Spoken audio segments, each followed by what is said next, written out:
ये नाउम्मीदी का पुरंदा है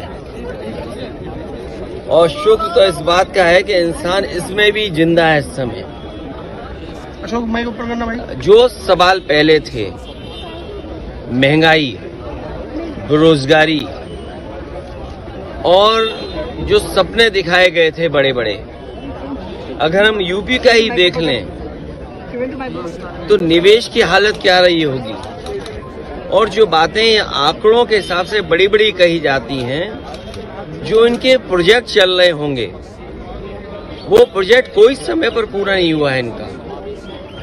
अब मान लीजिए सरकार बचानी है तो अच्छी बात है कि बिहार को, आंध्र प्रदेश को कुछ विशेष पैकेज या विशेष योजनाओं से जोड़ा गया है, लेकिन उत्तर प्रदेश जैसा प्रदेश जो प्रधानमंत्री देता है, क्या वहां के किसान के लिए कुछ बड़े फैसले हैं? किसान की फसल की पैदावार, उसकी कीमत के लिए क्या कोई इंतजाम है? कहने को तो याद होगा आप सबको कि पिछली बार कहा था कि मंडी और एग्रीकल्चर इंफ्रास्ट्रक्चर के लिए स्ट्रेंथन करने के लिए लाखों करोड़ रुपए हैं। अगर वो इंफ्रास्ट्रक्चर स्ट्रेंथन हुआ था तो इसका मतलब किसान की आय दोगुनी होनी चाहिए या किसान की आय बढ़नी चाहिए थी, वो तो नहीं बढ़ी। तो किसान के साथ संकट पैदा किया इन्होंने। बेरोजगारी इन्होंने बढ़ाई है। 10 साल में जो इतनी बेरोजगारी बढ़ गई, उसको कैसे कम करें, और वो भी आधी अधूरी नौकरी से। आप 2 साल की, 1 साल की या कुछ ट्रेनिंग करा करके नौकरी या रोजगार का सपना दिखा रहे हैं। देश का नौजवान अपना भविष्य बनाने के लिए पक्की नौकरी चाहता है, और फिर जो आधी अधूरी नौकरी है, क्या उसमें आरक्षण होगा? लेकिन सरकार तो पीठ थपथपा रही है कि 10 लाख से 20 लाख मुद्रा लोन कर दिया और युवाओं के लिए इंटर्नशिप। मैं आपसे कह रहा हूं कि इंटर्नशिप परमानेंट नौकरी नहीं है। आदरणीय प्रधानमंत्री श्री नरेंद्र मोदी जी के मार्गदर्शन में देश की नई संसद में इसमें भी जिंदा है इस समय। माननीय वित्त मंत्री जी ने पहले थे, देश का आम बजट प्रस्तुत किया है। रोजगारी, यह बजट सर्वस्पर्शी, जो सपने दिखाए, सर्वसमावेशी, बड़े बड़े, अगर विकासोन्मुख ही देख लें 140 करोड़ तो निवेश की भारतवासियों की आशा, आकांक्षा बातें आंकड़ों और अमृत काल के संकल्पों को जाती हैं, पूरा करने वाला सिद्ध होगा। चल रहे होंगे।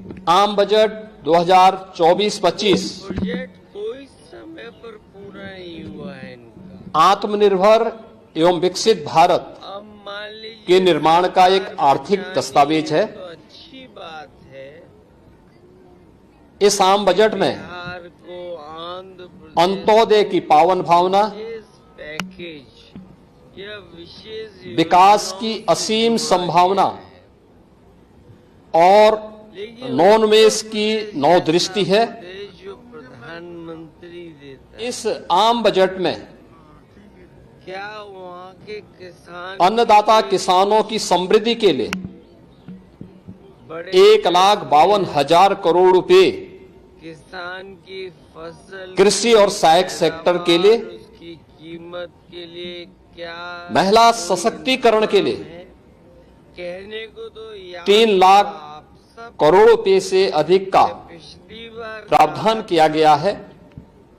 के मंडी स्वाभाविक रूप से और एग्रीकल्चर आधी आबादी देश के सबसे बड़े राज्य उत्तर प्रदेश करने के की आधी आबादी लाखों इससे सर्वाधिक लाभान्वित होने वाली है, और खासतौर पर तब इंफ्रास्ट्रक्चर जब उत्तर प्रदेश 2020 से ही मिशन शक्ति के कार्यक्रम को प्रभावी ढंग से किसान की आय, यहां पर जमीनी धरातल पर उतार रहा है। किसान की सर्वाधिक अन्नदाता किसान उत्तर प्रदेश के अंदर निवास कर रहा है। बड़ी उन अन्नदाता किसानों की समृद्धि में संकट पैदा किया इन्होंने। आज संसद में प्रस्तुत बेरोजगारी इन्होंने आम बजट 10 साल में जो बड़ी भूमिका का निर्वहन करने वाला है। उसको युवाओं के लिए करें, और वो भी आधी अधूरी। लाखों नौकरियों के साथ साथ आप मध्यम वर्गीय परिवार के लिए 2 साल की 1 साल प्रत्यक्ष कर यानी इनकम टैक्स में ट्रेनिंग करा करके जो नए टैक्स स्लैब की घोषणा हुई है, ये सभी अभिनंदनीय है, स्वागत योग्य है।